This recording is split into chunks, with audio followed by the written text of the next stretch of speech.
Full con la ciudad del Golfo. La verdad, gracias a Diego Núñez, porque ahí estamos bastante activos.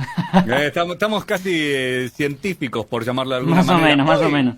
vamos a conectarnos y vamos a recibir a Natalia Pesaj, que es doctora y licenciada en Ciencias de las Atmósferas y los Océanos. Es investigadora del Instituto Patagónico para el estudio de los ecosistemas continentales del CENPAT de Madryn. ¿Y por qué la invitación a Natalia? Porque recordarán que en programas pasados hablábamos de las distintas lluvias, afectando lluvias en Comodoro, veíamos lluvias que había en Salta, en el norte de nuestro país, veíamos las lluvias de Bahía Blanca, y nos llamaba poderosamente la atención esto del cambio climático, y dijimos, ¿por qué no hablar con alguien que nos pueda dar un panorama, un pantallazo o un poco más de información al respecto de eso? Natalia, ¿cómo estás? Buen día, bienvenida. Hola, buen día, ¿cómo están? Muchas gracias por la invitación. Al contrario, gracias a vos por aceptar nuestro convite, que ahí, pues, digamos, a ver, hablarte a vos del clima, preguntarte algo del clima es como una puerta demasiado amplia, ¿no? Como para arrancar, para decirlo de alguna manera. Puedo arrancar, yo empiezo a hablar, no hay problema. No, Es un tema que me apasiona, los que hacemos estas cosas, está bueno, que nos gusta muchísimo lo que hacemos, así que nos tiran ahí 2 o 3 palabras y podemos empezar a hablar.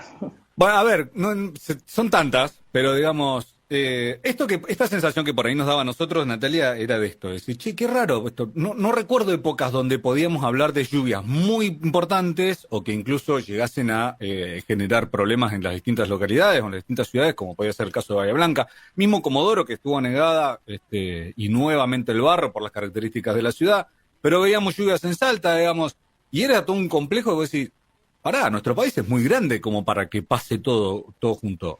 ¿Esto es efecto del cambio climático? ¿Qué estamos viviendo? ¿Viene el apocalipsis, Natalia?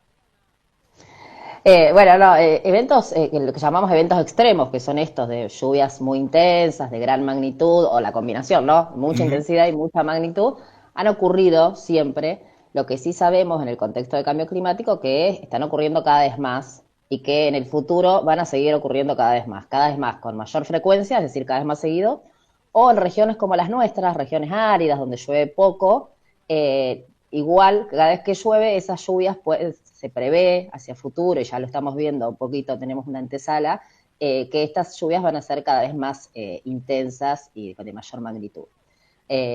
A eso hay que sumarle, eso desde el lado bien climatológico, meteorológico. A eso después, lo que ocurre en las ciudades, hay que sumarle el otro aspecto no menos importante, que es el socioambiental, que es cómo están preparadas las ciudades, los territorios, para enfrentarse a esas lluvias intensas o de gran magnitud. Así como en Bahía o en Comodoro, sabemos bien que la misma cantidad de agua afecta más a un barrio que a otro barrio, a una zona que a otra zona. En Bahía, claramente las zonas con menor pendiente fueron más afectadas, el agua no puede correr, son cosas que se saben a priori, hay estudios previos en donde se sabía que hay áreas que tienen más facilidad por las características de los lugares de inundarse ante un evento de lluvia intensa. Y esto está bueno traerlo y volverlo a mencionar y volverlo a decir, porque nos da la posibilidad de prepararnos, de anticiparnos a ese tipo de eventos. Si bien el de Bahía fue desde lo meteorológico un evento extraordinario también, Ujú. ¿cómo podemos minimizar esos impactos preparándonos, anticipándonos para estos tipos de eventos? Bueno, no nos vamos Desde a... los sistemas de alerta hasta cómo están preparadas las casas, dónde construimos, dónde no construimos, ¿no? Hay una situación que se da con este tipo de obras también, porque por lo general suele ser obra pública, que son obras de mucha erogación de dinero, que no se ven, que no son mostrables, digamos, porque muchas veces tiene que ver con canales para que no ocurran o que no se inunden distintas zonas. Y además también una cuestión estadística, creo, que me parece que esto es lo interesante de los estudios que ustedes llevan adelante, Natalia, también. Digo, decir, que mirá, estos eventos que antes eran extraordinarios van a pasar a ser no tan extraordinarios, se van a repetir y vamos a tener que pensar hacia dónde vamos o con qué ciudad nos vamos a encontrar o con qué clima, ¿no? Digo, yo, Sí. por ejemplo, en los años que llevo en Buenos Aires, a mí me parece que yo me acordaba de las heladeras que tenían las estrellitas del subtropical, tropical y todo, me parece que el clima cambia. El clima está cambiando, eso lo tenemos clarísimo. Cualquiera lo puede decir, digamos que lo puede percibir, cualquier persona grande te puede decir, no, inviernos eran los de antes, noches frías en las de antes, pero además lo dicen los datos que tenemos, meteorológicos, los que medimos en las estaciones, y eso ya lo vemos, la temperatura está aumentando, hay cambios en la precipitación, en nuestra zona los cambios más grandes de la precipitación los vemos en la zona de cordillera norte de Patagonia, pero que nos afecta porque afecta las cabeceras de las cuencas de nuestros ríos, que son prácticamente la única fuente de agua que tenemos, dulce. Entonces, bueno, nos afecta igual, y eso hay que tener un poco en cuenta ahí, salir de las ciudades, ¿no? Y centrarse en todo el territorio.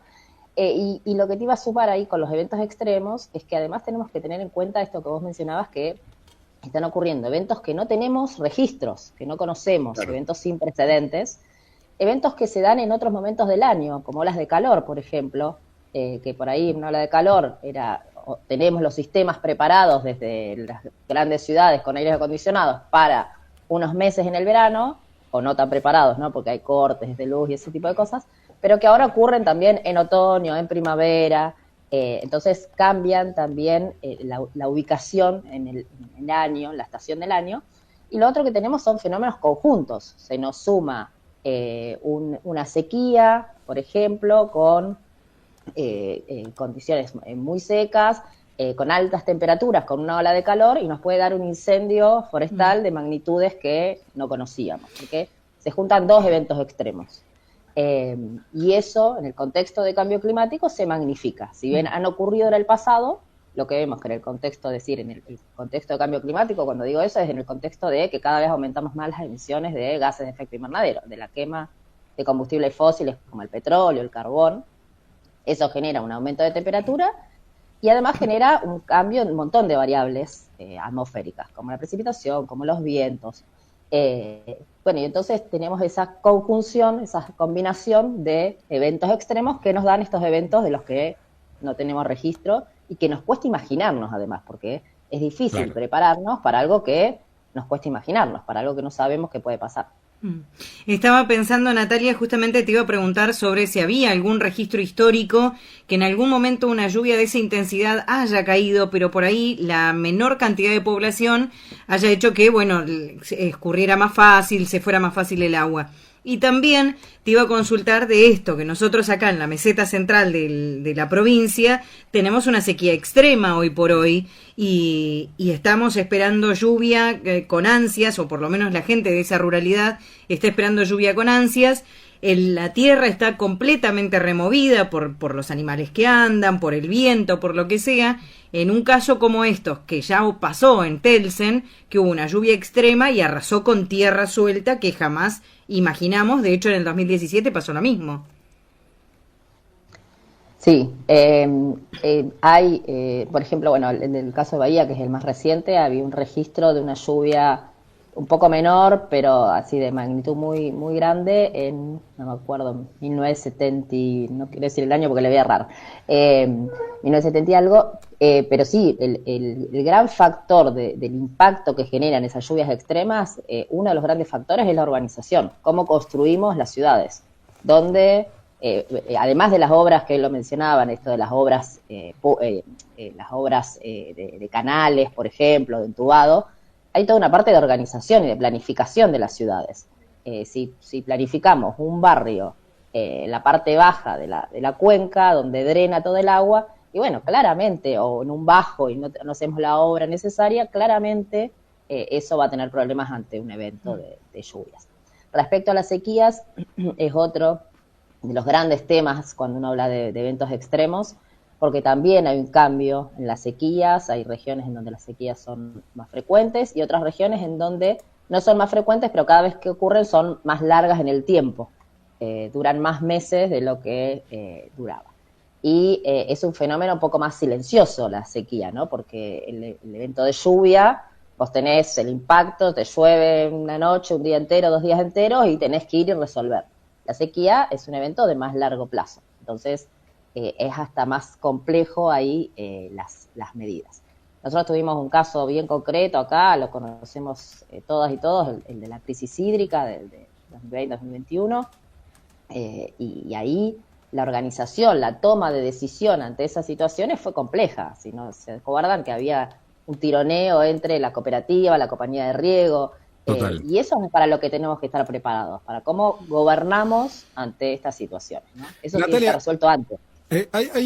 Por ahí cuando hablamos siempre de cambio climático, creo que nos ponemos en un lugar donde casi antagónico en este sentido. Digo, pensamos en el territorio, en tanto plataforma continental, y nos olvidamos muchas veces de los océanos y las plataformas marinas. Y la temperatura en el mar argentino, en los últimos años, también ha ido incrementándose.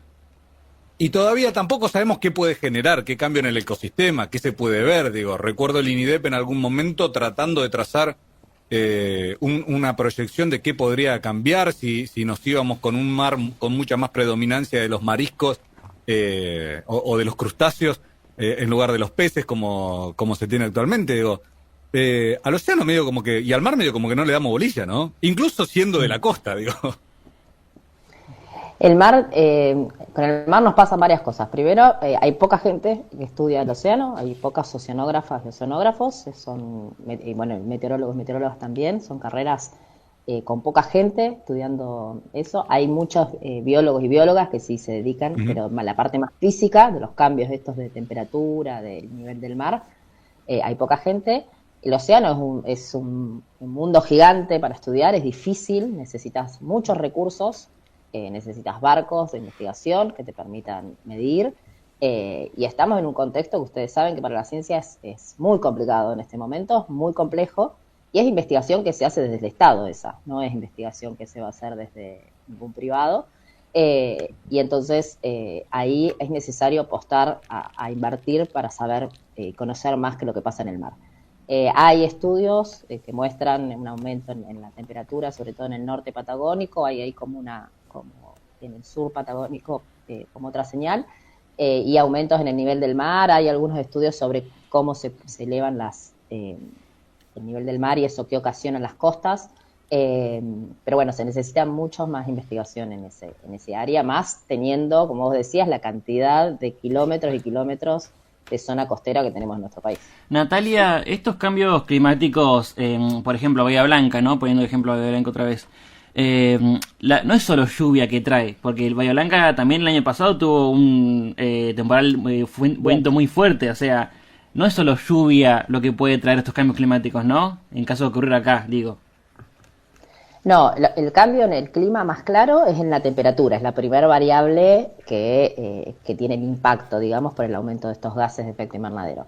Eso vemos señales claras después en eventos como olas de calor, disminución en las olas de frío, esto del aumento de las noches tropicales, que a la noche no disminuya tanto la temperatura y eso genera un impacto directo en el confort humano, por ejemplo, pero también cambios en la vegetación, en los animales. Y después tenemos cambios en la precipitación, pero que esos no son tan homogéneos como los de la temperatura. La temperatura prácticamente está aumentando en todo el mundo, es como una variable más constante. La precipitación se da que no solo ocurre por lo que ocurre localmente en el territorio, sino también por ejemplo, cambios en los frentes que nos llegan, ¿no? Cuando uno escucha un frente frío, un frente cálido que nos trae precipitación, bueno, hay cambios en esos sistemas, cambios en sistemas de escalas más grandes, climáticas, y entonces hay regiones en donde la precipitación aumenta, ha estado aumentando, como en la zona pampeana, por ejemplo, que la precipitación ha ido aumentando y eso ha permitido que se corra la frontera agrícola hacia el oeste, y zonas donde la precipitación disminuye, como pasa en el norte de los Andes patagónicos nuestros. Es una variable que requiere mucho más estudio, porque no es homogénea, es particular de las regiones. Después hay cambios en el viento, sí. Decimos. No, que un claro ejemplo es lo que pasó ayer con Santa Fe. Esto de que era viento, granizo, era todo junto, era una mezcla de cosas que arrasó con un montón de localidades. Sí, ahí los climatólogas siempre hacemos una diferenciación entre lo que es la variabilidad propia del clima, que esto sí lo sabemos, que nosotros podemos tener años más secos, años más húmedos, meses más fríos, meses más cálidos. Este invierno es más frío que el invierno pasado. Hay una parte que es natural de la atmósfera, que la atmósfera no es constante y que puede ser que un año sea más frío que otro. Lo que pasa es que superpuesto a eso está esta señal de cambio climático. Entonces es como que cada vez esos eventos se van como subiendo a esa curvita que les superponemos. Y en eso está esa conjunción de eventos extremos, esto, que se conjuga un viento extremo con una lluvia y nos da un evento mucho más grave de lo que podría haber ocurrido si hubieras tenido una sola condición. Es como esa combinación de factores. A ver, Natalia, no sé si es para hacértela porque para ir cerrando, pero ¿hay alguna forma en la que nosotros podemos colaborar para que esto se reduzca, si se quiere de alguna manera? El cambio climático me refiero. Hay como dos mecanismos en los que se trabaja a nivel global, que es la mitigación y la adaptación. La mitigación es la que los países apuntan y que se hacen esas grandes cumbres a nivel mundial, donde van presidentes, gobiernos, en donde se busca disminuir la cantidad de emisiones de gases de efecto invernadero. Y por ahí hayan escuchado que es como esta puja entre quién está emitiendo mucho ahora, qué países, quiénes emitieron antes. Bueno. Nosotros ahí podemos contribuir como país, pero la verdad que lo que emitimos, Argentina, lo que emite en relación a otras grandes potencias del mundo es bastante poquito. Y el otro camino, que es la adaptación, que pueden ir juntos, es uno puede tomar medidas de adaptación, prepararse para enfrentar este tipo de situaciones como los eventos de lluvias, por ejemplo, que estamos hablando, como las olas de calor. ¿Cómo nos preparamos para eso? Muchas de esas medidas de preparación también se pueden conjugar y conducir a que uno disminuya los gases de efecto invernadero, las dos cosas juntas. Pero en regiones como las nuestras es muy importante esa parte, adaptarnos. Y adaptarnos va desde tener sistemas de pronósticos que nos permitan alertas tempranas, hasta planificar bien nuestras ciudades, planificar nuestras actividades, esto que mencionaban de la meseta, planificar qué actividades podemos hacer, cómo usamos el agua que tenemos, que es un recurso escaso en nuestra región, esa anticipación, y que sean estas anticipaciones transformativas, ¿no? Que no sean esta reactiva, que es, tuvimos el evento, salimos con todo, arreglamos, y no pasó nada después, o veo que a los 6 meses sigue todo más o menos igual. Ese tipo de anticipación no sirve mucho. Nos sirve que eso que nos tuvo que generar cambios, que esos cambios nos transformen para que en un futuro estemos mejor preparados ante situaciones similares. Natalia, te agradecemos muchísimo por tu tiempo. Es difícil un sábado a la mañana, nosotros sabemos que molesto para muchos, pero son de estas cosas que nos apasionan desde la curiosidad misma también, desde poder hacernos estas preguntas que muchas veces como decimos, bueno, no tenemos a quién preguntarle y como que las dejamos pasar. Y hay que empezar a abrir las puertas y las ventanas a distintos temas e ir metiéndonos y decir, che, mirá qué interesante esto. A ver, si esto pega para que alguien empiece a revisar un poco más de información, a buscar o incluso a contactarse con ustedes mismos también es un golazo para nosotros y sentimos que es una satisfacción hecha. Pero además también teníamos estas dudas, estas consultas y que seguramente seguiremos haciendo y seguiremos teniendo a lo largo del año. Natalia, te agradecemos una vez más. El deseo de que tengas un excelente fin de semana y pronto nos reencontraremos, Dios mediante, en el aire. Muchas gracias a ustedes y un saludo a toda la audiencia. Natalia Pesaj es doctora y licenciada en Ciencias de la Atmósfera y los Océanos. Es investigadora del Instituto Patagónico para el Estudio de los Ecosistemas Continentales del CENPAT Madre. En cambio climático, lluvias, un montón de cosas que tienen que ver con nuestro día a día y que muchas veces no le prestamos atención. Bueno, lo ponemos sobre la mesa y lo charlamos hoy en esta mañana de Ancho de Banda. 9:57, Charlie, todo tuyo.